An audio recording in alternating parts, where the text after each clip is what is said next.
de redoutables concurrents sont apparus sur le marché. En 1989, le parc Astérix. Et 3 ans plus tard, Disneyland Paris. Des géants du divertissement dont les moyens sont sans commune mesure avec l'entreprise familiale des deux frères. En 1995, Disney lance une toute nouvelle attraction qui révolutionne le marché, Space Mountain. Un grand 8 géant inédit. Il est entièrement recouvert. Les loopings et les bosses s'effectuent donc dans l'obscurité, avec des effets spéciaux qui donnent l'impression au public d'évoluer dans l'espace, comme un astronaute. L'attraction a coûté la bagatelle de 90 millions d'euros d'investissement. Les deux frères n'ont pas ses moyens, Nigloland est distancé. Jusqu'au jour où Patrice et Philippe vont avoir une idée toute simple, qui va leur permettre de s'offrir une attraction similaire. Elle donnera l'impression d'évoluer dans l'espace, mais elle coûtera près de 20 fois moins cher que celle de Disney. Depuis tout petit, Patrice adore dessiner. Il est même plutôt doué. Sa mère l'aurait bien vu architecte. Ça, c'est un dessin que j'ai fait quand j'avais 13 ou 14 ans. Et ce don-là, en apparence anodin, va jouer un rôle primordial pour l'avenir du parc. Car il faut savoir que la simple conception d'attraction peut coûter très cher, jusqu'à 1 million d'euros. Alors quand ils envisagent de réaliser leur propre attraction spatiale, les deux frères se font la même réflexion. Et si Patrice en réalisait lui-même les plans? J'ai fait un dessin qui était facile après et techniquement à réaliser. Mais Patrice ne va pas se contenter de dessiner sa propre attraction. Il va la concevoir pour qu'elle revienne au final le moins cher possible, dans le choix de ses matériaux et même dans la forme du manège.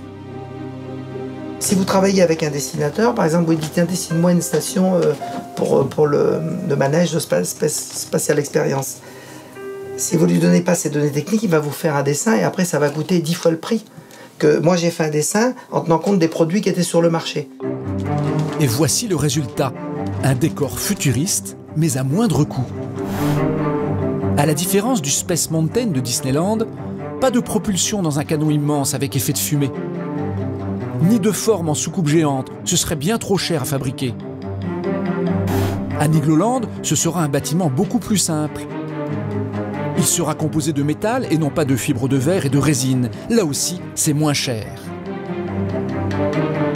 En matière de décor, pas d'effets spéciaux coûteux comme à Space Mountain pour imiter les météores, les comètes ou les stations spatiales.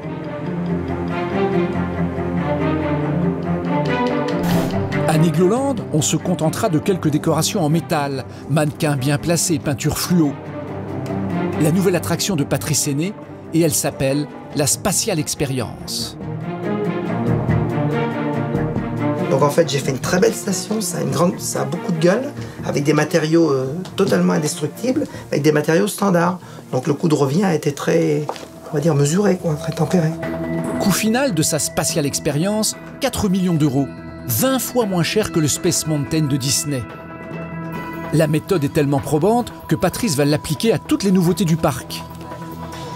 Depuis les petites boutiques de restauration, jusqu'à sa dernière attraction phare, le fameux Grand 8 inauguré par son père.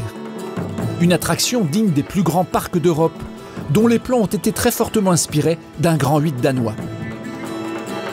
En bleu, c'est le manège qui nous a inspirés. Et en rouge, vous voyez qu'il y a quand même pas mal de corrections, hein, on passe pas tout à fait. Et en rouge, c'est vraiment l'avant-projet qui a servi à faire Nigloland. Là, il est déterminé à 95%. Là, donc suite à ces dessins-là, je vais vous montrer. Mais elle envisionne beaucoup mieux avec une maquette. Grâce à ses talents de concepteur, Patrice a amélioré l'attraction sans que cela lui coûte plus cher. D'abord, il a accentué la courbe des tournants pour augmenter l'effet de pression sur les passagers. Ensuite, il a rehaussé d'1 mètre le sommet du Grand 8, ce qui accélère la chute de 10 km/h et développe une énergie suffisante pour rajouter 2 bosses supplémentaires, beaucoup plus intéressants selon lui qu'un looping. Le looping, c'est énormément consommateur d'énergie. Ça veut dire qu'avec un looping, vous vous privez par exemple de 2 belles bosses. Et puis les loopings n'ont pas que des adeptes. Or, Patrice veut séduire le plus large public possible. Ça freine une certaine clientèle. La clientèle Ben, ils ont peur. Le public a peur. Par exemple, le papa ou la maman de 50 ans, ils vont pas oser monter si elle est la tête en bas. Alors qu'en définitive, c'est une figure qui est très douce, qui apporte pas grand-chose en réalité, et ça fait peur à peut-être 20 ou 30% de notre clientèle. Mais ce n'est pas sa seule adaptation. Patrice a aussi réalisé une grande économie en imaginant cette petite passerelle. Cela n'a l'air de rien, mais grâce à elle, plus besoin de 2 personnes pour fermer les harnais de part et d'autre du manège. Une seule suffit. Elle fait le tour, c'est un salaire d'économiser sans renier sur la sécurité. Mais pour aller encore plus loin dans la réduction de leurs coûts d'exploitation, les 2 frères vont surtout faire un choix radical sur un poste qui est souvent extrêmement onéreux dans d'autres parcs, celui des décors. Souvenez-vous d'Osiris, le grand 8 d'Astérix. Il a coûté 8 millions d'euros à fabriquer. Mais son décor en béton sculpté a coûté plus cher encore, 12 millions d'euros. À Nigloland, hors de question pour Patrice et Philippe de dépenser autant. Pour la décoration du Grand 8, on se contentera du strict minimum. Quelques arbres, des bacs à fleurs et de la pelouse. Le tout pour quelques dizaines de milliers d'euros, soit 50 fois moins cher que les 12 millions de chez Astérix. Une gestion au cordeau qui plaît au patriarche. Tu fais la vedette. Ouais. Tous les jours, j'ai la visite de mon père à peu près à cette heure-ci. Il vient chercher son journal, il s'assoit là un petit quart d'heure. Il écoute un peu tant bien que mal parce qu'il n'entend plus bien. Le grand-père félicite souvent ses fils d'avoir su passer de la petite fête foraine au grand parc d'attractions. Je suis plus fier de mes enfants. Ça, ils marchent bien. Ils ont été dressés. Ils s'entendent bien, ils s'engueulent jamais. Quand ils voient que ça va mal, hop, ils ferment le bureau puis ils s'en vont. À tout à l'heure, hein, mon père. Ouais. Avec leur manège acheté à prix cassé et leurs attractions géantes avec décoration minimale, les 2 frères ont réussi à rester dans la cour des grands des parcs de loisirs en France. Mais il reste un problème de taille. Nigloland n'est pas connu de tout le public français. 2 visiteurs sur 3 viennent de la région. Alors comment faire venir les gens de plus loin?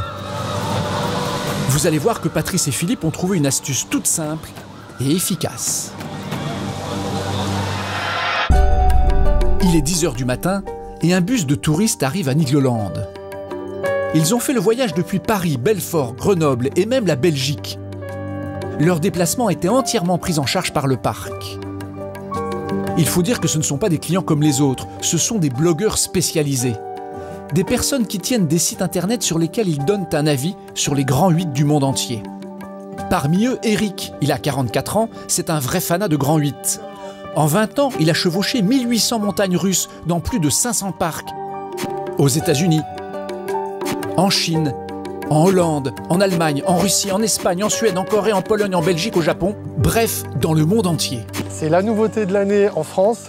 J'ai hâte, tu peux pas imaginer, j'ai hâte de le tester ce truc.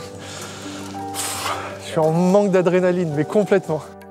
Et Eric a une réelle influence. Il compte pas moins de 4000 abonnés sur son forum. Et tout vrai fondu de roller coaster est déjà venu consulter ses commentaires et ses conseils.